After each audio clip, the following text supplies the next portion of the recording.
Ito tayo ngayon sa Bible study about paano nga ba malaman ang bulaang propeta. So, in English, no, kung gusto nating ma-test if a prophet is true, this is a way for you to determine this, of course, using the Bible or what God actually said. All right, have you seen this before? This guy, his name is Ebo Noah. Okay? From his name, Noah, actually, siya po ay isang Nigerian na pinaka-recent lang, no? That he claimed that he was a prophet sent by God, and he actually warned ang mga maraming tao ng great worldwide flood na mangyayari po dapat noong December 25, 2025. So, ang nangyari, he started to build an ark, isang arko na malaki, no? Talagang literal na arko, at sinabi niya sa kanyang followers, and by the way, hindi lang konti followers niya, marami siyang followers, no? And he started to build this great boat or big ark para daw maligtas ang kanyang mga followers from the coming disaster or dilubyo. Sa mga claims po niya, marami pong naniwala talaga, and many had donated huge amount of monies to support ang construction po ng ark na ito. Maraming nagtiwala sa kanya, marami pong nanampalataya sa kanyang proyekto. However, alam natin, dumaan po ang Christmas Day, no? Nitong December 25, wala pong nangyari. And suddenly, ang nakakatawa pa dito, he appeared December 25 in a Mercedes-Benz na nagkakalaga ng $89,000. So, obviously, nagalit ang mga followers niya, nakita niya na umiikot-ikot siya with this Mercedes-Benz, at ang mga supporters po niya, inaccuse siya at sinunog ang arko na kanilang ginawa. Okay? So, this is an obvious example of a false prophet who just deceived a lot of people. But then again, magtataka ka, no? Bakit maraming mga tao pa rin nadideceive? Bakit marami pa rin ang naniniwala sa mga ganito? One way is for them because they don't really know the Bible. The Bible, or even Jesus Christ, clearly warned a lot of people that there be many false prophet that shall rise. That was mentioned nung nandito pa si Jesus Christ. And lumipas ang libo-libong taon, no? Ang 2,000 taon at mahigit pa, na may mga false prophet talaga na lumabas ever since. It's not just one, no? There's a lot more that you can cite. And because of this, mga minamahal, many people are deceived, just like what Jesus or how Jesus said. Kaya we have to be reminded. We are reminded in 1 John chapter 4 verse 1 that, beloved, believe not every spirit. Huwag ka maniwala agad sa bawat nagsasalita ng mga propesya o sinasabing propeta sila, o kahit sabihin pang sugo sila, galing sila sa Diyos. You don't believe that easily. What do? You try them. The Bible said, try the spirits whether they are of God, because many false prophets are gone out into the world. Ngayon ang tanong nga, paano nga ba natin malalaman kung bulaan nga ba yung propeta o hindi? So I have two tests para po sa inyo at para tingnan nyo kung tama o mali ang sinasabi po nitong taong ito o bulaan bang propeta siya. Una, ang pinaka-obvious po na dahilan para malaman mo kung ito ay totoo o bulaang propeta is of course hindi nangyari ang kanyang na prophecy. Okay? Ang sabi po ng Bible sa Deuteronomy 18:17-19, and the Lord said unto me, they have well spoken that which they have spoken. I will raise them up a prophet from among their brethren. So, take note that this prophet by prophecy mentioned in Deuteronomy is actually the Lord Jesus Christ being fulfilled in Acts. Okay? I will raise them up a prophet from among their brethren. But let's take this as a general prophet statement or definition. Like unto thee, and I will put my words in his mouth, and he shall speak unto them all that I shall command him. So this is a real prophet that we're talking about. Isang tama na propeta. And it shall come to pass. Notice that prophet, nilagay ng Diyos ang kanyang salita sa kanyang bibig, and it came to pass, that whosoever will not hearken unto my words which he shall speak in my name, I will require it of him. Now, Sabi pa ng Bible sa verse 20, "But the prophet which shall presume to speak a word in my name," sasabihin nila, "Galing ako sa Diyos. Ito sabi ng Diyos. Ito ang sinabi ng Panginoon sa akin." Kahit sabihin pa niya sa pamamagitan ng panaginip o kaya na may nagpakita sa kanyang apparition or what. Just like what the Bible said. "But the prophet which shall presume to speak a word in my name, which I have not commanded him to speak, or that shall speak in the name of other gods, even the prophet shall die." Imagine that, no? Time ng Old Testament, pinapatay po talaga mga false prophets. Verse 21, "And if thou shalt say in thine heart, how shall we know the word which the Lord had not spoken?" So ito na po, paano mo daw malalaman kung sinabi nga ba ng Panginoon yun o hindi?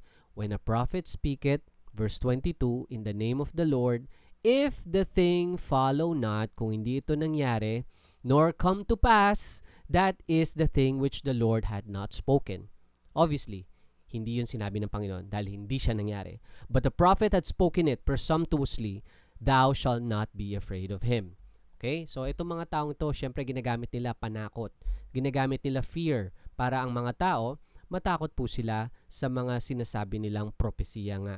Okay? But then again, if it didn't come to pass, that's an obvious indicator para po sabihin that this is a false prophet. Now, here's the tricky part, mga minamahal.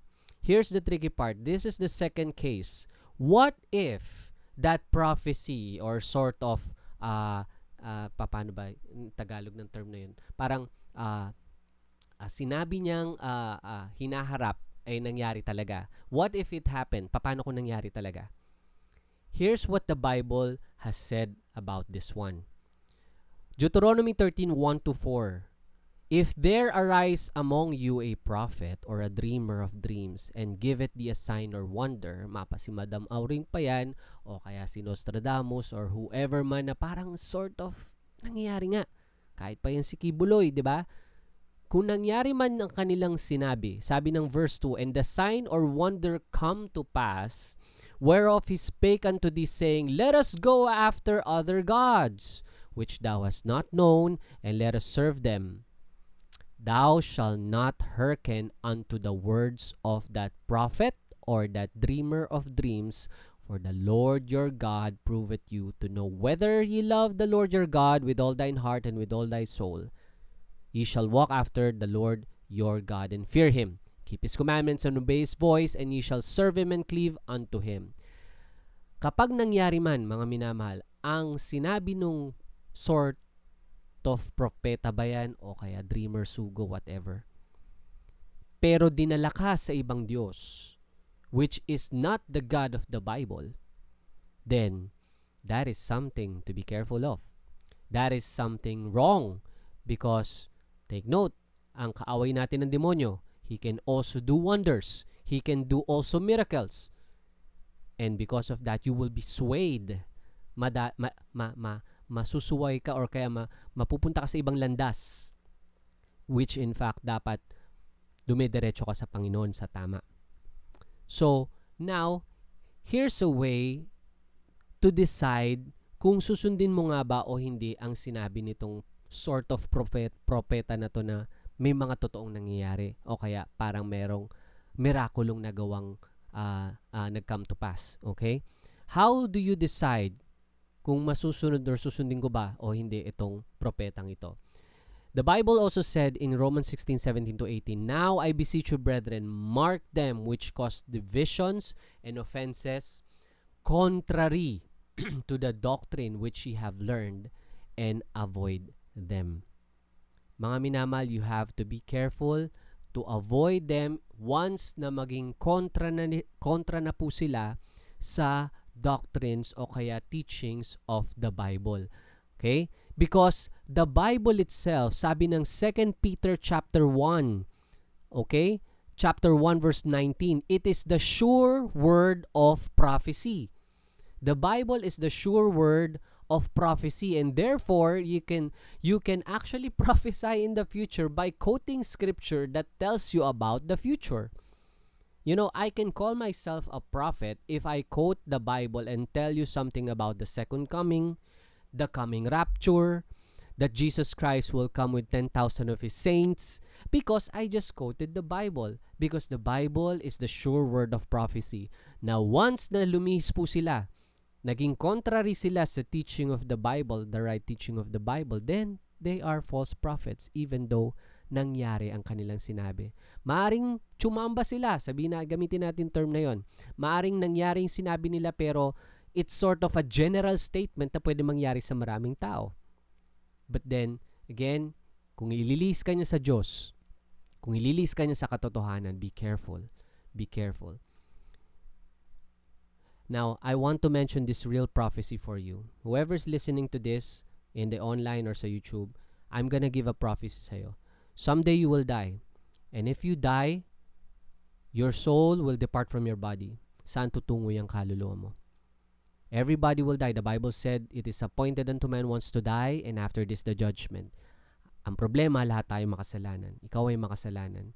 Kapag umarap ka sa Diyos, na pagiging makasalanan mo, ikaw ay husgahan sa kanyang sa iyong kasalanan, at ang kabayaran ng kasalanan, sabi po ng Bible, ay itatapon ang iyong kaluluwa sa impyerno. Revelation chapter 21 verse 8. At dahil doon, kapag ikaw ay namatay na hindi mo alam saan ka pupunta, diretso po ng impyerno ang iyong kaluluwa. Pero alam mo, may isang paraan para makaiwas ka sa impyerno. There's one way for you to avoid hell. And this is none other than, the Bible said in John 14 verse 6, Jesus said unto him, I am the way, the truth, and the life. No man cometh unto the Father but by me. May isang paraan lang binigay ang Diyos. May isang daan lang binigay ang Diyos. Hindi po reliyon, hindi po ating kabutihang ginawa, hindi po mga panata, kundi ang Panginoong Hesus na minsan pa dumating sa mundong ito, siya'y namatay, inilibing at muling nabuhay para bayaran ang kasalanan mo.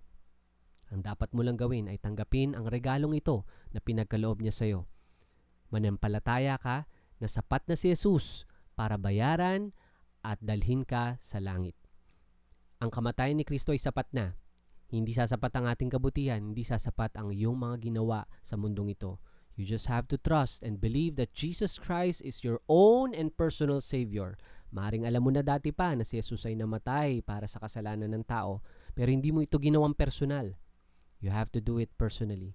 You have to take Jesus Christ as your own and personal Savior. Receive Him. Believe on Him, because the Bible said, for God so loved the world, He gave His only begotten Son, that whosoever believe in Him should not perish, but have everlasting life. Kailangan mo si Jesus. Alam niyo po, bakit kaya merong mga ganitong naglalabasang propeta, may mga naglalabasang propesiya, na parang sinasabi nila ngayon, delubyo, darating ang end of the world, and so on and so forth. Alam niyo po, totoong lahat ng yun. Sinabi po talaga ng Bible yon, that there will come a time that this world, that where we are right now, ay wawasakin po ng Diyos dahil sa kanyang kasamaan or sa kasamaan ng mundo at sa kasalanan ng tao. He will end this world, and that will happen in the Great Tribulation period. And if you want more studies about that, you can check the dispensational mga dispensational truth na nandito rin po sa YouTube channel na to, no? You can check all those things, but you must realize na meron talagang darating na delubyo, and you better be ready. You better be saved. If you're not saved today, believe on the Lord Jesus Christ, and thou shalt be saved.